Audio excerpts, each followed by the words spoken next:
quienes estamos en orillas diferentes a este gobierno, merecemos seguir manteniendo nuestra libertad, preservar la vida, y el gobierno tiene que garantizar eso. Usted tiene una frase que dice: si Antioquia resiste, Colombia se salva. Y yo creo que esa frase está hoy más vigente que nunca. Puede que a mí eventualmente se atrevan y sean capaces hasta de robarme y usurparme la libertad y el mandato que me dieron cerca de 1 millón de antioqueños, pero no me van a callar.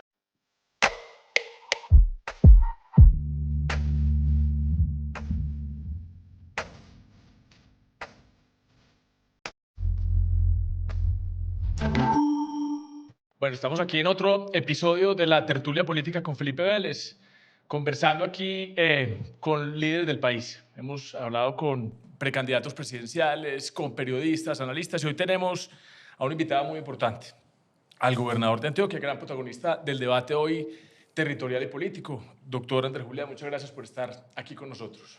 No, Felipe, muchas gracias a vos por esta oportunidad. Bueno, yo le quería preguntar, gobernador, como para que empecemos, no, mejor dicho, nosotros aquí, ¿qué proponemos? Proponemos una conversación que trascienda la narrativa de división que propone este gobierno. Pero de todas maneras hay que empezar por ahí, hay que tocarlo de alguna manera, digamos, tangencial. ¿Usted cómo ve la actualidad del gobierno Petro? ¿Qué es de pronto lo que más le preocupa a este gobierno? Pues que no se gobierna. Es un mandato donde se han dedicado a generar odio, a agitar sentimientos que terminan siendo muy nocivos y que no está en función de resolverle los problemas a la gente ni atender las necesidades del territorio. Y yo creo que de eso hay ejemplos miles, no solo en Antioquia, donde ya es muy conocido pues la malquerencia de Petro y de su gobierno respecto a nosotros los antioqueños, sino en regiones incluso donde él mayoritariamente ganó, donde tiene, digamos, mandatarios seccionales y locales con alguna conexión o con alguna afinidad hacia sus políticas, y también ellos registran muchísima indiferencia. Entonces, es un gobierno que está dedicado a agitar banderas ideológicas y no está dedicado a gobernar. Y en esa agitación, pues, pasan cosas muy graves en el camino. Usted tiene una frase que dice: si Antioquia resiste, Colombia se salva. Y yo creo que esa frase está hoy más vigente que nunca. Pero usted sí cree, gobernador, que alcanzamos a resistir a las elecciones del 2026 con tantos problemas de financiación, problemas de caja, de la sostenibilidad. Estoy hablando pues del tema de regla fiscal, de inseguridad, de que no llegan los recursos, ni siquiera a los proyectos y programas a donde deberían llegar. ¿Resistimos a las elecciones del 2026?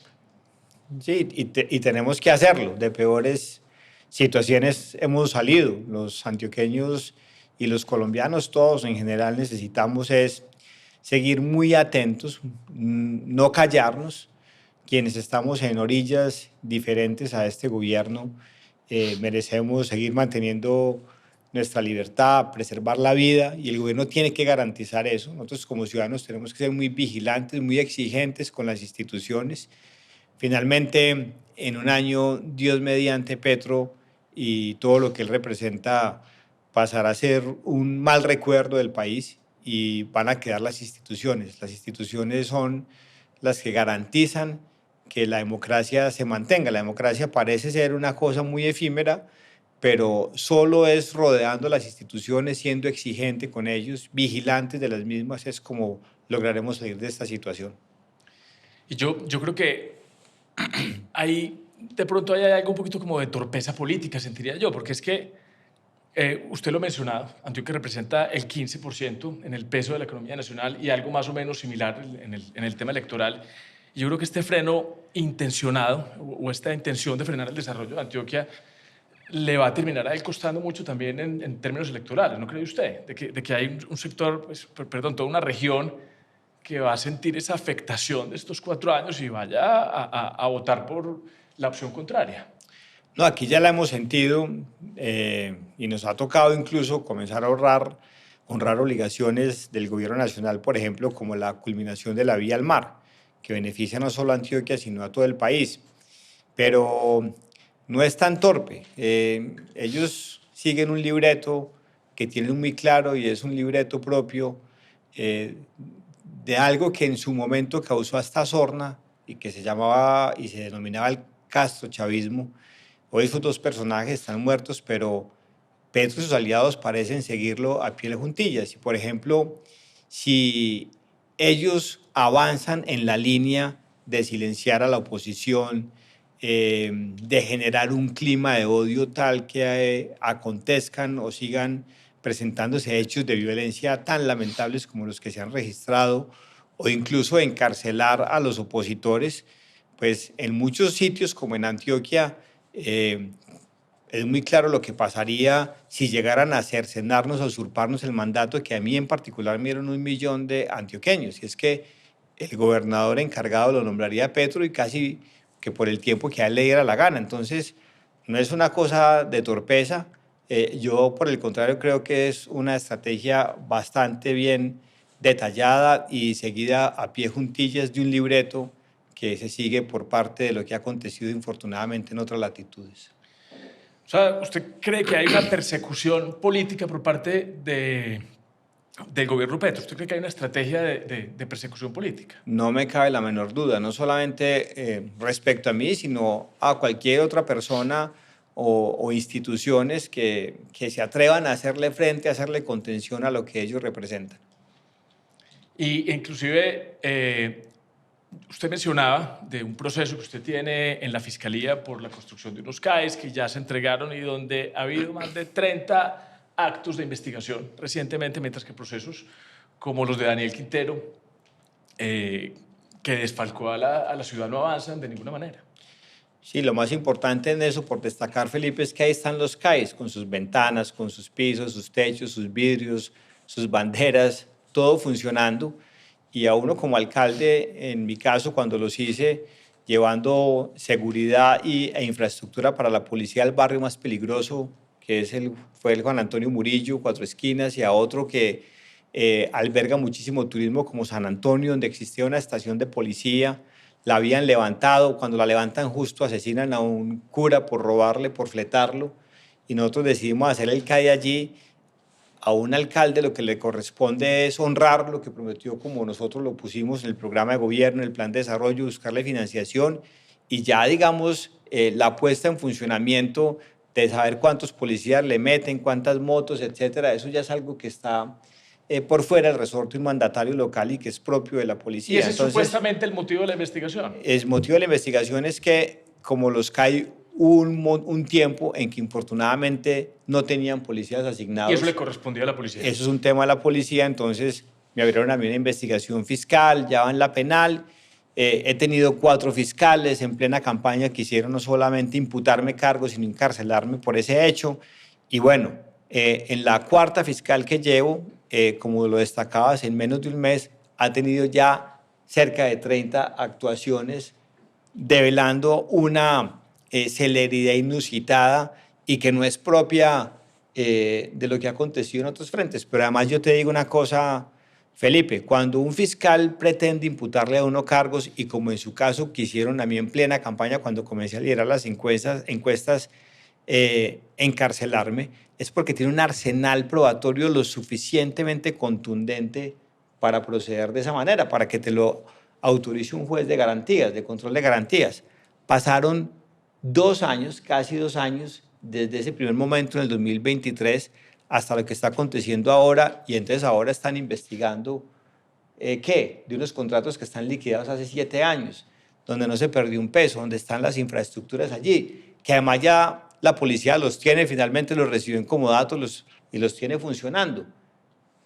Ha sido intermitente porque en algún momento Sanabria, que fue el primer director de la policía de Petro, lo recibió, Salamanca quitó los policías, en fin, pero eso se le escapa a cualquier mandatario local, incluso seccional. Entonces lo que quiero decir es que claramente todos estos elementos que han rodeado 2 contratos que no superan los 1.200 millones de pesos, pues dan cuenta de que hay allí un ánimo que no es precisamente el jurídico para tratar de perjudicar a una persona que, como en el caso mío, representa a millones de antioqueños que me dieron un mandato muy claro, y fue el de hacer la contención de Petro y todo lo que él representa en el caso de Antioquia. ¿Y usted cómo ha sentido, por ejemplo, el acompañamiento de las instituciones? Porque vea que, o de instituciones que nosotros hemos criticado, digamos, fuertemente durante mucho tiempo, como el Congreso, que tienen tantos problemas de reputación, como las Cortes, hoy son o han sido el bastión de resistencia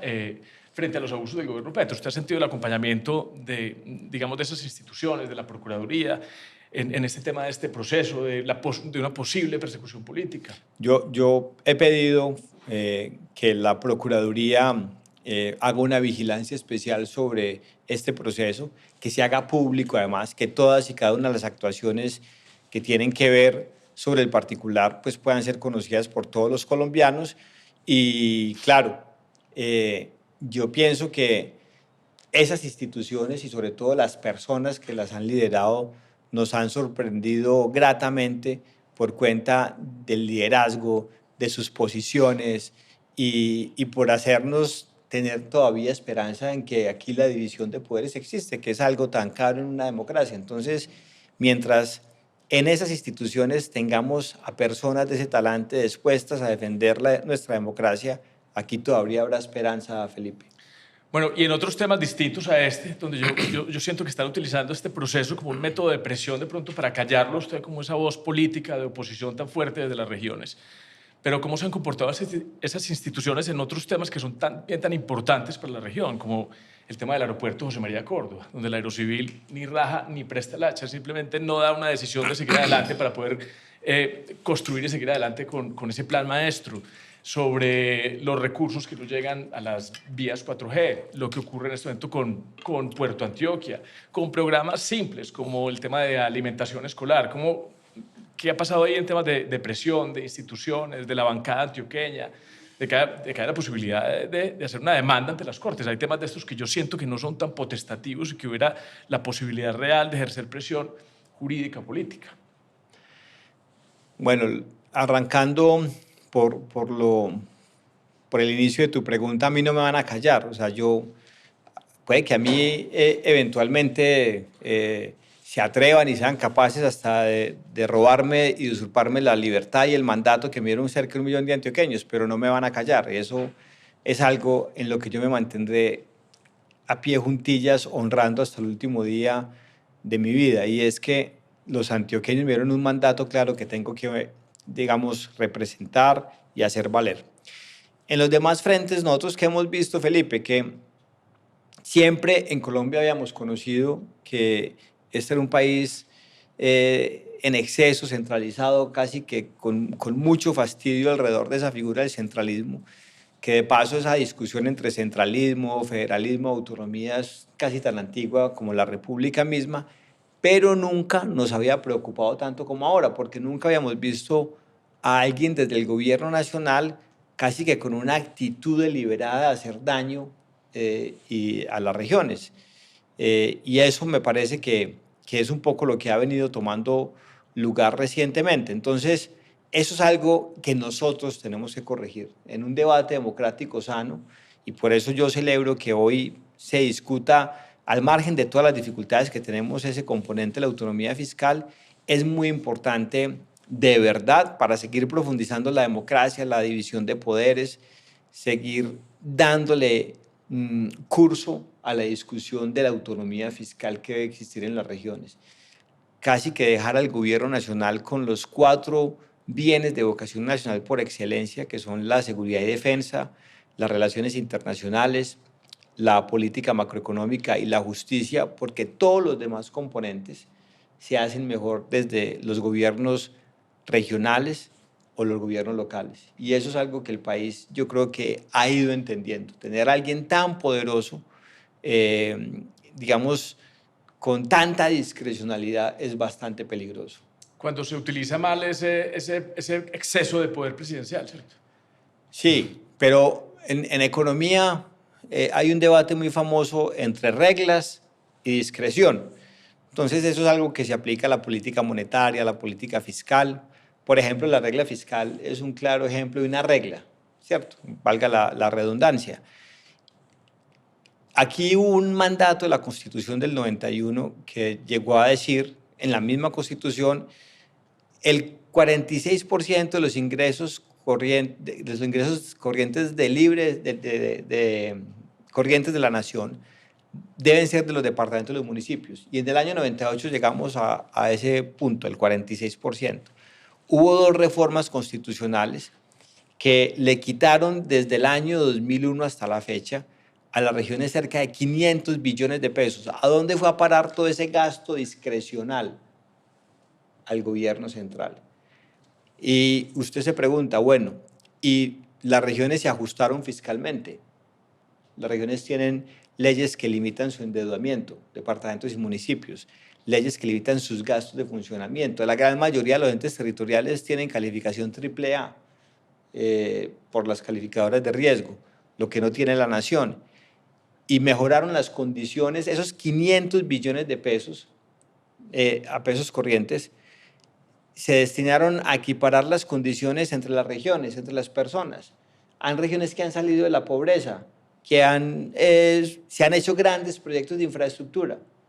¿Por qué? Porque todo eso fue al gasto discrecional del nivel central y me temo mucho también al bolsillo de los corruptos, que es un poco lo que hemos visto con escándalos recientes, y no solo con recientes, sino también otros que han tomado en otra latitud, porque solo el ministro de Hacienda, por ejemplo, dispone en su rubro de funcionamiento de un componente que dice varios y que puede estar entre 50 80 billones de pesos por vigencia. Es como la caja menor del Ministerio de Hacienda. Entonces eso es muy complicado. ¿No será mejor que eso esté arreglado, diga tanto por ciento para educación, tanto para saneamiento básico?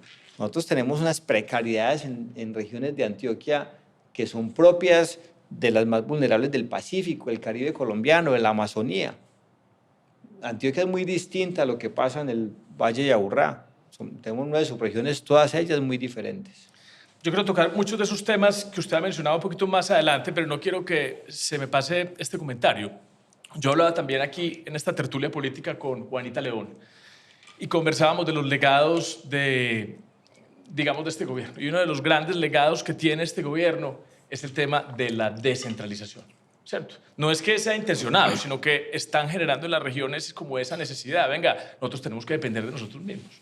Y no solamente fiscal, sino, por ejemplo, como un ejemplo, el tema del aeropuerto. Tenemos que pedir una cantidad de avales, de permisos, podemos tener grandes calificaciones, pero hay que solicitar permiso al Ministerio de Hacienda para endeudarse, ¿cierto? Entonces, no hay ni siquiera una autonomía desde el gobierno. Pero vamos al tema de la autonomía fiscal, para organizar cada uno de los temas que usted mencionó. Usted propone un referendo para que haya autonomía fiscal en las regiones. ¿Cómo va ese referendo, gobernador? Bueno, yo celebro que haya existido un grupo de ciudadanos que se hayan echado esa causa al hombro, que hayan recogido más de 3,5 millones de firmas y que ya después de tener la certificación propia del órgano electoral tengan esa discusión en el Congreso de la República, quien deberá decidir si permite que los ciudadanos puedan pronunciarse sobre ese particular. O sea, en la siguiente legislatura, después del 20 de julio. No, en cualquier momento la Comisión Primera del Senado debería dar el primer paso. Si eso entró al Congreso con mensaje de urgencia, entonces tiene que pasar por comisiones primeras de Senado y Cámara y por las respectivas plenarias. Y si eso sale bien, en cualquier momento, finalizando el último trimestre de este año, el primero del año entrante, los colombianos, previa revisión de la Corte Constitucional, deberían estarse pronunciando sobre si quieren que la riqueza que se genera en las regiones se quede mayoritariamente en las regiones y no vaya a engrosar el gasto burocrático improductivo de un gobierno nacional derrochón y además indolente con los territorios. Yo quisiera hacerle a usted una pregunta larga, si siquiera la vamos partiendo, pero me parece muy importante para que la gente entienda la diferencia de lo que se discute. Usted menciona que en el 98 llegamos hasta el 46% en el Sistema General de Participaciones, que era un dinero que iba a las regiones. Hay un proyecto de ley en ese sentido que devuelve otra vez ese monto, y eso hay que diferenciarlo del tema de la autonomía fiscal. O sea, son dos temas diferentes y hay una ley de competencias que supuestamente se debe surtir donde los entes regionales tienen que adquirir algunas competencias, algunas capacidades para que se puedan dar esas transferencias nuevamente, pero eso es muy diferente al tema de la autonomía fiscal. Entonces, esa es la primera parte de la pregunta, si usted la quiere desarrollar ahora con la respuesta, y aquí va la segunda, y es algo que usted de pronto me mencionó en una conversación previa que tuvimos usted y yo a su posición, que me parece muy importante y muy potente. Yo de pronto yo le hago un poquito más de evangelizo un poquito más del tema de lo que inclusive lo he escuchado a usted, y es el fiscal competition, la competencia fiscal que da eso, que entre las regiones nos podríamos competir por atraer más inversión, que haya más empresas, que haya más competitividad, más productividad, para atraer efectivamente esos recursos, esos ingresos. Y el segundo, que me parece todavía más potente, que está bastante larga de pronto su respuesta para que la estructure en ese sentido, y es la rendición de cuentas que se va a generar cuando los ciudadanos sientan que están votando directamente por el que administra sus recursos, ¿cierto? O sea, que ya no va a haber toda esa dependencia del sistema central, y eso nos va a generar de pronto un tema un poquito más que haya un poquito más como de democracia directa. Si usted nos puede como explicar, así como me lo explicó a mí en alguna ocasión, esos dos temas. Bueno, acabo de escuchar en modo de pregunta la mejor defensa de la autonomía fiscal. Gracias, Felipe. A ver, son dos cosas distintas. Tanto el acto legislativo de diciembre del año pasado, que en un periodo de transición de 14 años busca llevar la participación de los entes territoriales, es decir, departamentos y municipios, en los ingresos corrientes de la nación del 21 al 39%, como el referendo, que también es otro cambio constitucional, necesitarán una reglamentación del Congreso. Entonces, ¿cuál es la gran diferencia entre ese acto legislativo y el referendo? Es que la primera, el acto legislativo tiene un periodo de transición de 12, 14 años, dependiendo de lo que se demoren en sacar la ley de competencias. La ley de competencias es lo que dice, bueno, ya la Constitución tiene este nuevo mandato, entonces nos toca empezar a definir qué le dejamos a los municipios, qué hacen los departamentos y qué se queda a la nación, ¿cierto? Fuera de eso, vamos a llegar a tener una participación de entes territoriales en los ingresos corrientes de la nación, en el acto legislativo del 39% a lo largo de 14 años, en el referendo en 2 años del 41%. De otro lado, seguir con el acto legislativo y con el SGP es seguir dependiendo del gobierno nacional. El referendo es autonomía. ¿Por qué? Porque ¿qué es lo que van a refrendar los colombianos, Dios mediante, en cualquier momento este año o el entrante? Una modificación al artículo 298 de la Constitución, que es el que habla de lo que pueden hacer los departamentos, que reza más o menos de la siguiente manera: solo los departamentos y el distrito capital de Bogotá podrán gravar la renta del patrimonio de las personas naturales y jurídicas que allí residan. Y estos dos tributos serán de todos ellos en su conjunto, que lo distribuirán entre sí atendiendo criterios de solidaridad territorial, subsidiariedad, concurrencia, es decir, principios que regulan las relaciones entre los distintos gobiernos. Entonces, ahí hay verdadera autonomía, porque hoy nosotros, los entes territoriales intermedios, que ahí se suma Bogotá por ser tan grande y los 32 departamentos, no tenemos un instrumento fiscal para promover el desarrollo económico, porque los tributos que poseemos son impuestos correctivos, son impuestos que existen porque, claro, generan un ingreso, pero existen sobre todo en los licores, los tabacos, los juegos de suerte de azar, la gasolina de los vehículos, para generar una suerte de disuasión ante los ciudadanos y evitar que consuman eso en exceso, porque genera un mal a la sociedad en su conjunto. En cambio, si nosotros poseemos renta y patrimonio con unos rangos acotados, como hoy existe en el predial, podremos competir por atraer personas, por atraer empresas. Hoy existe, por ejemplo, en las ciudades alrededor del predial un rango que arranca desde el 2 al 16 por mil, y en casos excepcionales pueden cobrar una tarifa del 33 por mil sobre el valor catastral de las propiedades. Y Rodrigo, que fue alcalde de Río Negro y que es compañero aquí en Nosotros en Vivo, él me decía en su momento que compitió creo que fue con Mosquera y con Jumbo, porque Baxtera, la empresa de vacunas, se quedaron en Río Negro, y finalmente él se ganó esa pelea a punta de pura competencia fiscal. Entonces, si nosotros tuviéramos eso y no solamente nosotros, sino el Chocó, cualquier departamento de la Amazonía, el Caribe colombiano. Se atrae inversión, no solo nacional, sino extranjera. Atrae inversión nacional, extranjera, porque sí, la norma nos puede decir, una reglamentación del referendo puede decir, ustedes sí, esos tributos son de ustedes, pero ustedes tienen que cobrar una tarifa mínima del 10 y máxima del 20. Entonces tenemos un margen de 10 puntos para movernos y para generar condiciones atractivas a personas y empresas que quieran vivir y establecerse y generar riqueza. Y de otro lado, y con esto termino, hay un tema que no es menor, porque la gente dice, en Bogotá, no digamos en Bogotá, porque yo quiero mucho Bogotá, el centralismo peyorativamente piensa que todos los que estamos en las regiones somos brutos y corruptos, ¿cierto? Y que solo ellos son honestos y son inteligentes.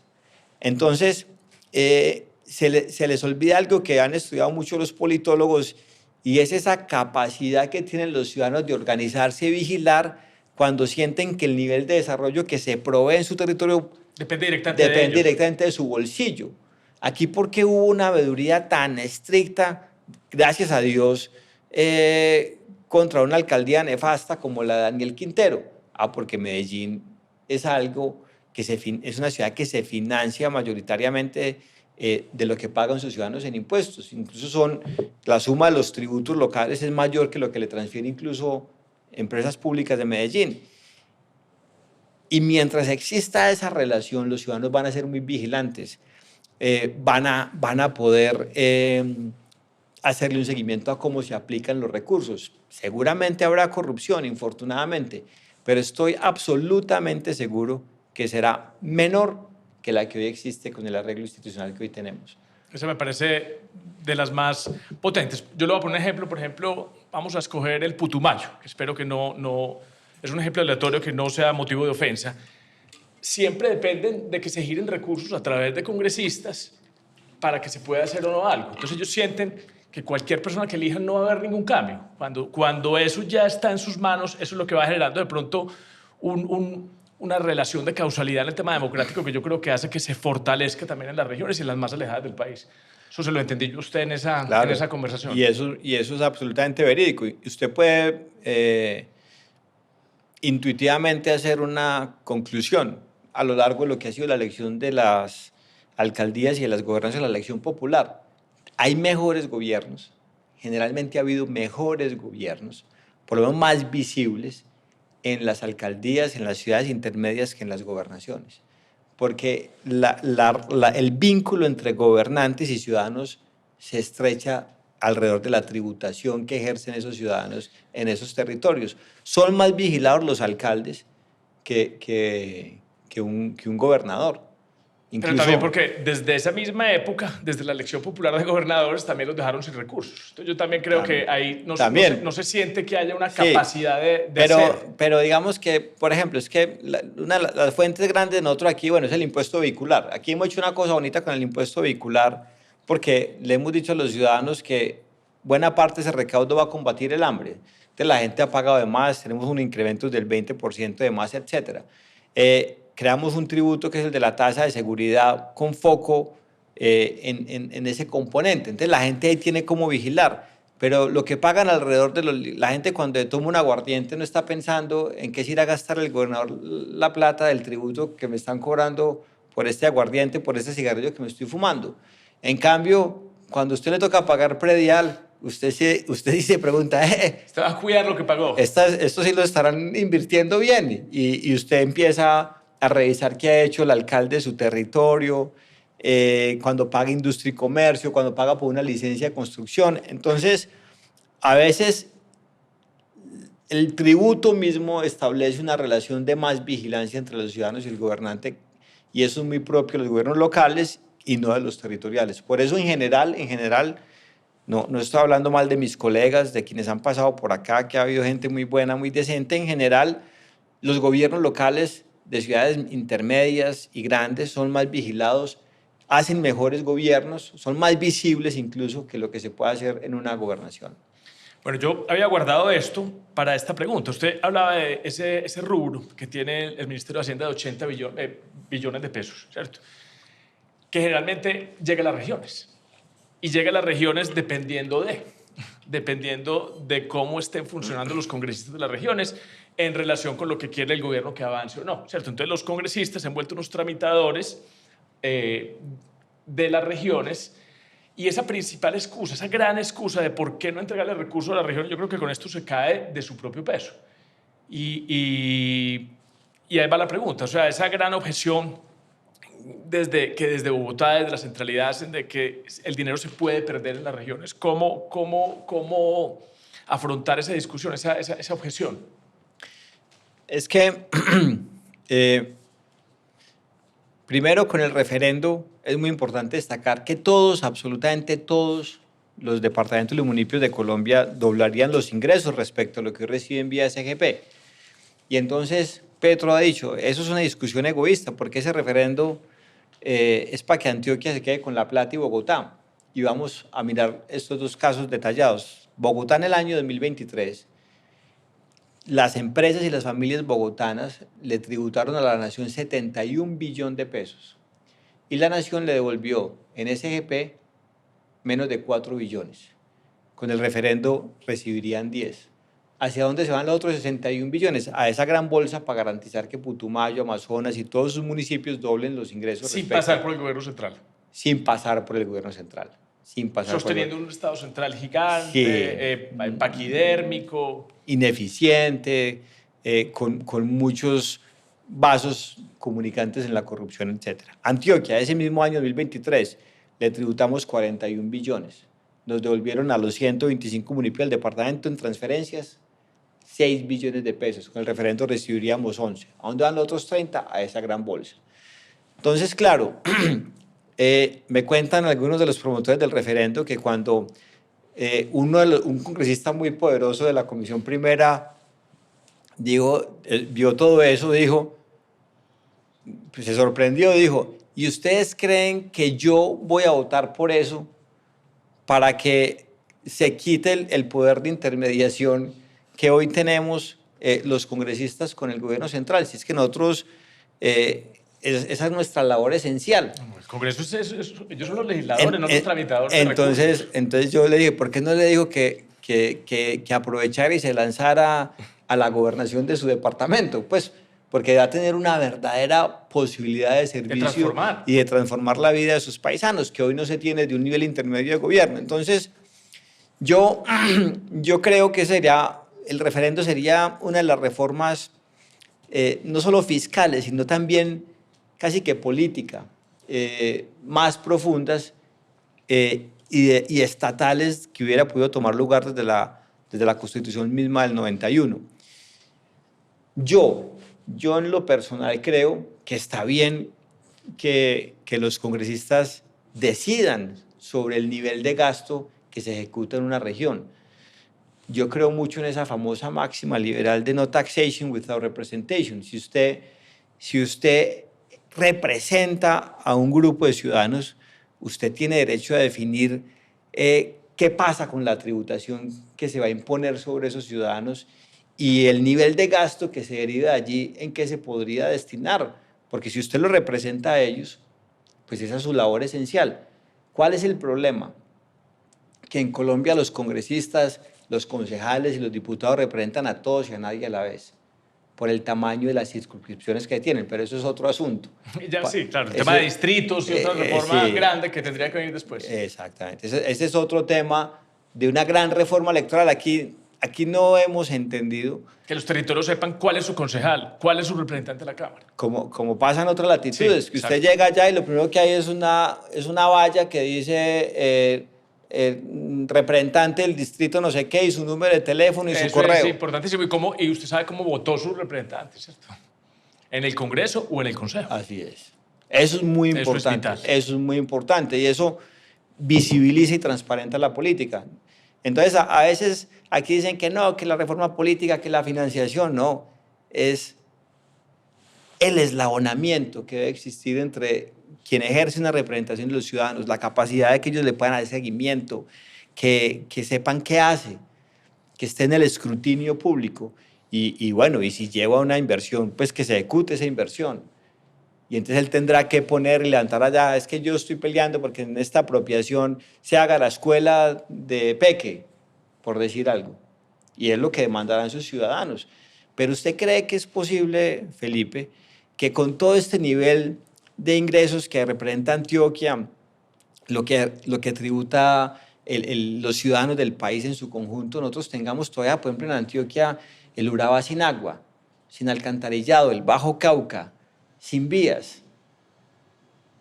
Eso es una cosa muy, muy lamentable. Nosotros no tenemos, nosotros somos un país de ingreso medio, eh, pero no tenemos en términos per cápita la pobreza que es propia de unas latitudes en Antioquia. Eso es una vergüenza que eso pase hoy. Nosotros no tenemos un nivel de ingreso tan bajo para tener a vastas extensiones del territorio y poblaciones sumidas en la miseria. Yo quiero pasar a ese tema, pero antes, para cerrar el capítulo del referendo, bueno, ¿cómo se logra eso políticamente? ¿Hay gobernadores, congresistas, partidos políticos dispuestos a apoyar esta figura o es una pelea que están dando los promotores y usted que lo apoyaba públicamente? Eso, para eso es el liderazgo, Felipe, para uno gastársela, La popularidad es para gastárselo gastársela. y echarse causas difíciles al hombro. Eso es una causa difícil, muy difícil porque claro, llega la discusión en medio de un gobierno, de las condiciones que todos conocemos, que ha agravado la situación fiscal del país. Y entonces hay gente que dice, no, es que eso que se hizo el año pasado con el acto legislativo y lo que ustedes quieren hacer con el referendo va a quebrar la nación.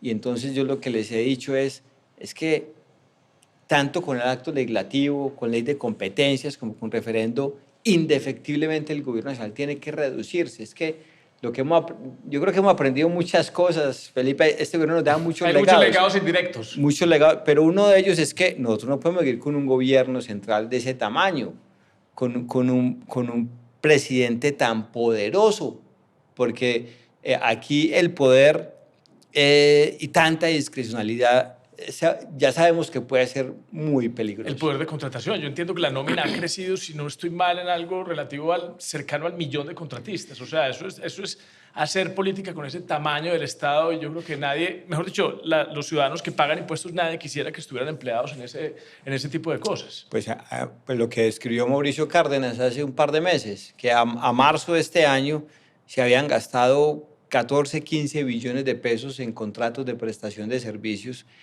y esa era la misma cifra que le habían negado a los hospitales públicos por no reconocimiento, bueno, a las EPS, en consecuencia a los hospitales, en no reconocer la unidad de pago por capitación en los valores que se requerían. Entonces, por un lado, vos contratás una clientela que yo no sepa cuánta gente le dé, muy asombrosa esa cifra, pero por otro lado decís, no me importa que la gente se muera y no acceda a los medicamentos que necesita para poder mantener en condiciones su salud.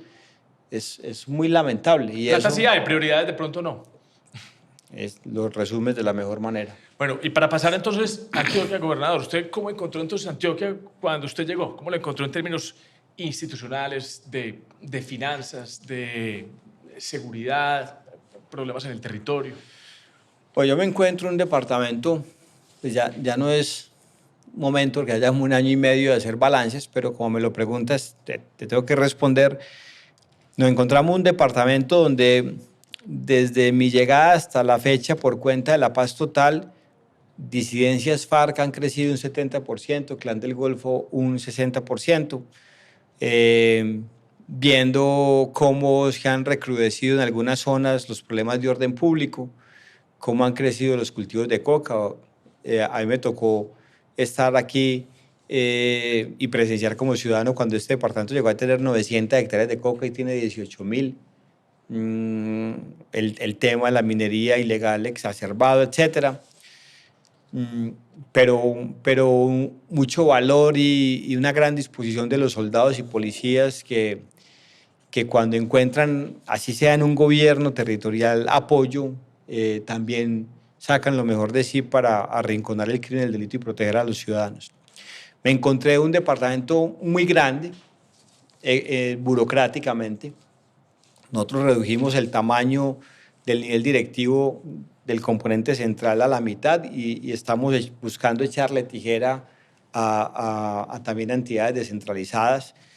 Eso solo el año pasado implicó que nosotros, no solamente en gastos de personal, evitando salidas al exterior, reduciendo los gastos de viaje, los viáticos y otros componentes, nos ahorráramos en funcionamiento 235.000 millones de pesos. De eso cogimos 70.000 millones de pesos y le compramos pensión vitalicia, una renta vitalicia a los 3.000 mayores que tiene Antioquia y que cumplen estas tres condiciones: están en pobreza extrema, tienen una situación de discapacidad certificada y están entre 60 y 86 años. Y el resto nos tocó metérnoslo al tollo, porque el tollo, la vía al mar, la nación tenía que poner 650.000 millones de pesos y Petro dijo, no, yo no los voy a poner, ustedes verán qué hacen con eso. Entonces nosotros podemos dejar ya la obra del túnel sin sus accesos y sus salidas como un elefante blanco. Entonces ahí esperamos tener una concurrencia con Medellín, pero hasta ahora ha sido la gobernación quien ha financiado, digamos, el componente que dejó sin responsable la nación. Y eso ya va en cerca de 800.000 millones de pesos, que nos han quitado a nosotros recursos que debimos haber aplicado, por ejemplo, en llevar agua potable y saneamiento básico a muchas familias que no tienen agua potable y saneamiento básico, pero que no teníamos cómo dejar una obra de ese tamaño sin culminar. Perdón, gobernador, pensé que había terminado. No, ya se me pasó.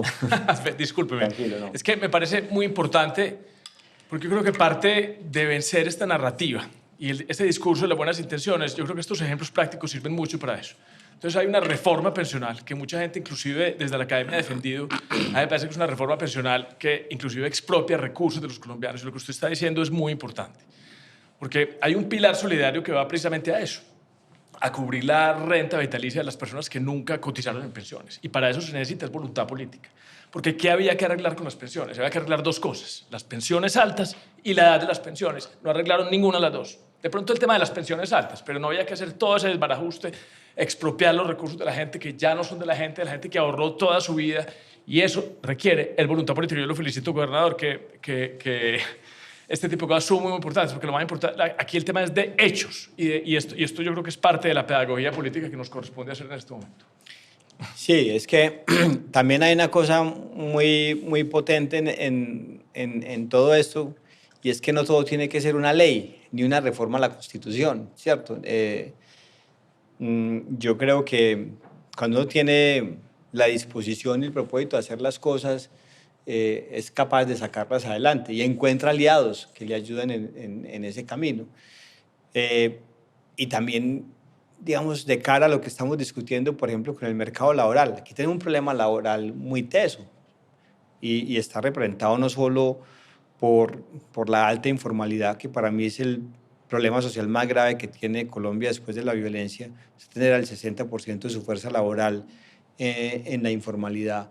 Eso es una cosa muy difícil, pero además también por tener tasas de desempleo que son casi el doble de lo que tienen nuestros vecinos, así tengamos hoy una de un dígito.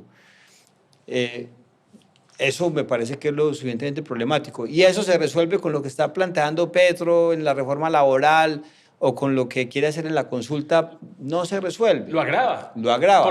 Porque hace que haya más informalidad, porque encarece los empleos formales. Entonces aquí nosotros estamos haciendo un experimento. Yo estoy cruzando dedos para que salga bien, porque si sale bien encontraremos un camino de actuación. Aquí nosotros cogimos una platica, cogimos 14.000 millones de pesos y dijimos, vamos a hacer una convocatoria para que las empresas antioqueñas en el Bajo Cauca, en el Magdalena Medio, en el norte, en el oriente de Antioquia y en el Urabá, que creen nuevos empleos para las mujeres o que formalicen empleos para las mujeres, les pagamos la seguridad social. Y si eso sale bien, yo me levanto debajo de las piedras una plata y me meto en un propósito de buscar que las 100.000 mujeres que tiene Antioquia, cabeza de hogar, con niños menores de 5 años en pobreza extrema, entren al mercado laboral. Y yo le digo a cualquier empleador, a una peluquera, un barbero, a una panadería que formalice una mujer de estas, yo le pago la seguridad social con la autorización pues, que me dé la asamblea y que me den los antioqueños. Es el tipo de soluciones creativas que se requieren para vencer la informalidad. Para cerrar un poquito como el tema ya aquí de fondo y hacer unas pequeñas preguntas personales, yo quiero cerrar con algo. Y tiene que ver con esa diferencia de la concentración de recursos, la capacidad de generar infraestructura que tenemos, por ejemplo, en el Valle de Aburrá, como usted le mencionaba, algunas subregiones que inclusive es donde se produce gran parte de esa riqueza del Valle de Aburrá. Me refiero a los recursos energéticos de EPM. EPM ha estado en el centro de esta discusión. Yo creo que EPM debería ser un activo regional que nos ayudara inclusive un poquito como a expander esa ciudad-región y no pensarnos solamente como en el núcleo de Medellín, sino pensarnos como Antioquia. ¿Usted qué opina de esta discusión, gobernador? No, que me parece muy al lugar, Felipe. EPM está cumpliendo 70 años y parte de las glorias que EPM le ha podido dar a Medellín y un poco al Valle de Aburrá, al oriente, ha sido de cuenta precisamente de los activos ambientales y energéticos que se han podido poner a redituar por parte de las regiones, desde las regiones. Y es muy bonito que en estos 70 años nosotros pudiéramos pensar cómo un motor de desarrollo tan potente como puede ser EPM puede llevar desarrollo, porque los territorios se configuran alrededor de la movilidad y los servicios públicos a regiones que lo necesitan. Porque es muy triste que EPM lleve 20 años en Urabá y no tenga un dibujo de lo que puede ser el acueducto regional de Urabá con su solución de alcantarillado. Eso es algo muy lamentable. EPM, conmigo, cuando fui alcalde y gracias al alcalde Federico I, fue muy generoso y logramos allí una solución muy potente de servicios públicos, pero esos actos de generosidad tienen que replicarse hacia otras regiones y además no son ni siquiera generosidad, es como también pensar, si se quiere, hasta con un poco de estrategia y seamos pues más rudimentarios aún, de cálculo, ¿cierto? Por todo lo que usted necesita generar como condiciones en un sitio para evitar que lleguen acá a generar problemas o por querer ser parte del desarrollo de zonas como el Oriente, como el Bajo Cauca, el Urabá antioqueño, con un actor importante y fundamental. Entonces, a mí me parece que es una discusión absolutamente válida, la que debe tomar lugar, y otras pues que son más importantes. Yo se lo digo también en un tema urbano, porque yo siento que si uno previene los problemas que puede tener la ciudad, resolviendo y previniendo que haya más oportunidades en la región, y vuelvo y digo, expandiéndonos como una especie de ciudad-región, construimos algo mucho más potente y mucho más fuerte, y desconcentrando grandes problemas de movilidad, de vivienda, generando diferentes nodos, otras cadenas productivas, una ciudad mucho más potente que le traiga bienestar a todos los ciudadanos de Antioquia. Bueno, gobernador, unas preguntas personales para que la gente también conozca un poquito quién es Andrés Julián Rendón. Yo hago una pregunta en términos, como estaba la tertulia política, en términos un poquito políticos, usted es economista, pero ¿qué libro le ha marcado a usted ese pensamiento político o económico, tal vez? Bueno, hay muchos, pero hay unos recientes, sobre todo, que me ha dado foco en el ejercicio de esta honrosa posición de servicio que me dieron Dios, los antioqueños y la vida, que es sobre el liderazgo de Tony Blair. Ese me ha ayudado como a ponerle mucho foco, mucho énfasis a algunos temas. Son 4 temas. Yo tengo 4 temas que aquí llamamos el mantra y les hago seguimiento permanentemente, que es por supuesto la seguridad, la infraestructura vial, de servicios públicos, el tema del hambre de las mujeres. Y yo vuelco mucha parte de mis esfuerzos y el de mis compañeros a tener logros y resultados en eso. El libro habla un poquito de eso, de enfoque. Es un libro muy, muy chévere, lo recomiendo mucho. ¿Cómo se llama, gobernador? On Leadership, sobre liderazgo de Tony Blair, el ex primer ministro británico, y además recoge sus aprendizajes no solo de ministro, sino digamos, de acompañante de gobiernos de países en desarrollo, con una fundación que se llama la fundación pues, de que también tiene su nombre. Entonces ese libro lo recomiendo mucho y me ha ayudado mucho recientemente. Porque hay una canción, casi cuando usted esté en un problema bien grande, que usted sienta que lo anima o que lo represente. En esta coyuntura, a mí me gusta mucho la salsa, pero en estos días volví a escuchar después de mucho tiempo una canción de Héctor Lavoe que se llama Hacha y Machete. Es como una alegoría a la fuerza que se necesita para encarar situaciones difíciles, para sacar adelante los propósitos que tienen en mente. Ahora, esa no la tengo en mente, ahorita la pongo en mismo salga de acá. Oiga, usted no le va a hacer la pregunta de si ajiaco o bandeja paisa, esa está clara.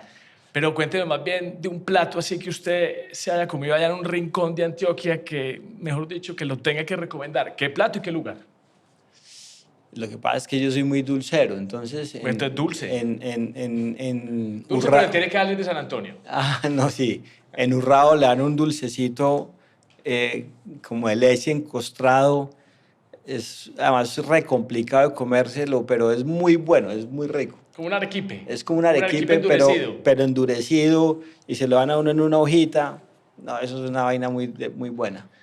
Bueno, y por último, Andrés Julián, ¿usted qué consejo le daría a ese Andrés Julián Rendón que empezó en política como concejal de Río Negro en el 2001, hace 24 años? ¿Qué consejo mirando hacia atrás le daría hoy a ese Andrés Julián que empezó en política? Consejo que nos sirva. Pues seguramente voy a caer en un lugar común, pero algunos colaboradores míos, mi señora, incluso dicen que yo soy muy terco, pero yo creería que soy más bien perseverante.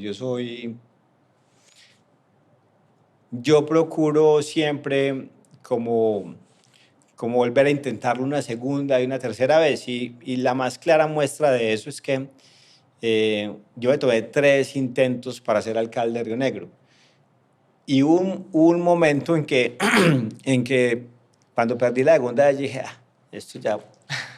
Vine a trabajar aquí a la gobernación de Antioquia, y alguna vez estando en ese ejercicio como secretario almorzamos juntos, y cuando yo veía aquí a los alcaldes como con sus desafíos, no sé qué, decía, tan bacano, pero eso ya lo había como cerrado.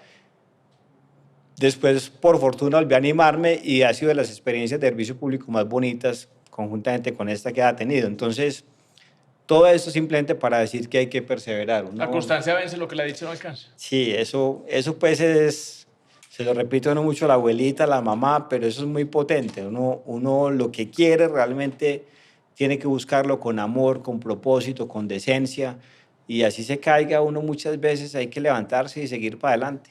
¿Y se acuerda de ese almuerzo? Usted era secretario de gobierno y Federico, que ha sido alcalde de Medellín 2 veces, era concejal de Medellín. Concejal, con usted y con Alfredo. Sí, señor. Sí, señor. Gobernador, le agradezco. Muchas gracias. Gracias, Felipe.